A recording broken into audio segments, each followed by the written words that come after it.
جب ان سے عدالت میں سوالات ہوئے پچھلی ہیئرنگز پہ کہ کوئی ثبوت ہے تو دکھائیں، کوئی مریم کے خلاف ایک کاغذ ہے تو دکھائیں، جب وہ پروڈیوس نہیں کر سکے، ان کے پاس کوئی جواب نہیں تھا، تو اب آپ دیکھیں ایڈجرنمنٹس مانگ رہے ہیں۔ وہی نیب جو ڈیلی ہیئرنگ کی درخواست دے رہا تھا، میری ضمانت کینسل کرنے کی درخواست دے رہا تھا، آج وہ ایڈجرنمنٹس مانگ رہے ہیں کیونکہ ان کے پاس جواب نہیں ہے۔ تو میں یہ آپ سب کو بتانا چاہتی ہوں کہ اگر جواب ہوتا تو وہ یہ کہتے کہ یہ ہے مریم کے خلاف ثبوت، اس کو لے لیں اور فیصلہ دے دیں۔ تو بات یہ کہ ان کے پاس وہ جھوٹ تھا، جھوٹ کی بنیاد پہ یہ سب مقدمات بنے تھے، آج ان کا جواب نہیں ہے تو ایڈجرنمنٹس مانگ رہے ہیں۔ جی مریم، کے پی کے میں جو لوکل باڈی الیکشن ہوئے ہیں، آپ سمجھتے ہیں کہ اسٹیبلشمنٹ نے یا پشاور کے کور کمانڈر نے اس میں کوئی مداخلت نہیں کی؟ یہ تو ہونا تھا، جب اتنی بری آپ کی کارکردگی ہوگی، جب آپ نے نالائکی، نااہلی اور بری پرفارمنس کے آپ نے انبار لگائے ہوں گے، تاریخ میں ریکارڈز توڑے ہوں گے، تو اور لوگوں کی بات تو الگ، آپ کے M N As, M P As آپ کے ساتھ نہیں کھڑے ہوں گے۔ روز رات کو آپ ٹاک شوز دیکھیں، جو پی ٹی آئی کے سٹنگ ایم این ایز ہیں، ایم پی ایز ہیں، وہ ٹی وی پر کرٹیسائز کرتے ہیں اپنی گورنمنٹ کو۔ تو میں تو یہ سمجھتی ہوں کہ یہ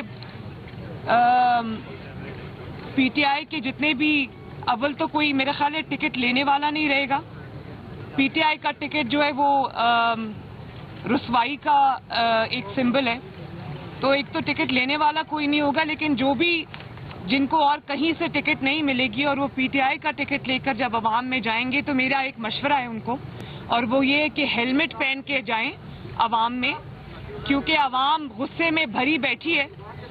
جو آپ نے عوام کے ساتھ پچھلے 4 سال میں کیا ہے، جس طرح آپ نے مہنگائی میں ان کو پیس کے رکھ دیا ہے، جس طرح مطلب تاریخی نااہلی اور نالائکی اور ناکامی چاہیے نواز شریف کے دور کی 5.8% گروتھ کو زیر زمین لے کے جانے کے لیے، نواز شریف دور کے 35 روپے کلو آٹے کے 80 روپے کلو پر لانے کے لیے، اور 50 روپے کلو چینی کو 150 روپے تک لانے کے لیے، 100 روپے ڈالر کو 185 تک لے کے جانے کے لیے۔ قہر ہے اللہ تعالیٰ کا، کوئی خوف ہے خدا کا؟ مطلب آپ نے لوگوں کی زندگیاں عذاب کر دی۔ تو یہ جو ملک بھر سے فیصلے آ رہے ہیں، میرا خیال ہے یہ پہلی گورنمنٹ ہے،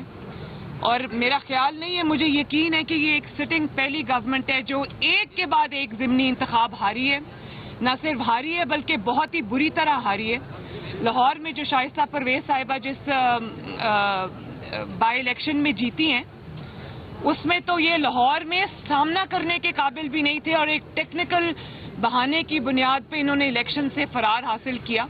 کیونکہ ان کو پتا تھا کہ لاہور کی گلیوں میں جب پی ٹی آئی نکلے گی تو لاہور کے لوگ بڑے سیوی ہیں، وہاں پر ان کو ہیلمٹس پہن کے جانا پڑنا تھا، تو وہ بڑا انہوں نے عافیت سمجھی کہ ٹیکنیکل بہانہ کر کے نکل جائیں۔ اسی طرح ابھی خانیوال کا الیکشن ہوا ہے، اور کے پی میں اپنے گھر میں، جس کو یہ اپنا فورٹ کہتے تھے، جس کو یہ اپنا گھر کہتے تھے، اس میں اتنی شرمناک اور بدترین شکست۔ میرا خیال ہے کہ پاکستان کے شہر شہر، گلی گلی، محلے محلے سے، ہر صوبے سے جو فیصلے عمران خان اور پی ٹی آئی کے خلاف آئے ہیں، کوئی عزت والا شخص ہو جس نے عوام پر یہ قیامت توڑی ہو، جو عوام کا مجرم ہو، جس کے خلاف فیصلے آ رہے ہیں، کوئی تھوڑی سی بھی عزت والا شخص ہو تو وہ خدا حافظ کہہ کر چلا جائے۔ اور میرا خیال ہے کہ آج یہ بات بنتی ہے کہنی کہ عمران خان کو یہ چاہیے کہ ابھی بھی موقع ہے، اس کے بعد شاید ان کے لیے بہت برا وقت آنے والا ہے، ابھی بھی موقع ہے، عوام کی جان چھوڑ دیں، عزت سے جو تھوڑی بہت رہ گئی ہے خدا حافظ کرے، اور کہیں کہ میں ناکام ہو گیا ہوں، مجھ سے یہ ملک اب نہیں چل رہا، میں لوگوں کی تباہی کا آج چیف جسٹس کی کورٹ میں کیس لگا ہوا تھا عمران خان صاحب کی ڈسکوالیفکیشن کا، اس میں جو درخواست گزار تھے، پہلے انہوں نے درخواست دائر کی، بعد میں وہ پی ٹی آئی میں شامل ہو گئے اور انہوں نے درخواست دائر کر دی کہ وہ کیس واپس لینا چاہتے ہیں۔ آج وہ درخواست خارج ہو گئی، اس پہ آپ کیا کہیں گے؟ مجھے اس میں علم نہیں ہے اس چیز کا، اور اگر وہ ذاتی نوعیت کا کیس ہے تو میں اس پہ کچھ کہنا نہیں چاہتی۔ میڈم وہ اجلاس میں افغانستان پہ بات ہوئی، اچھی بات ہے، لیکن کشمیر پہ بات نہیں ہوئی۔ دیکھیں، یہ افغانستان پہ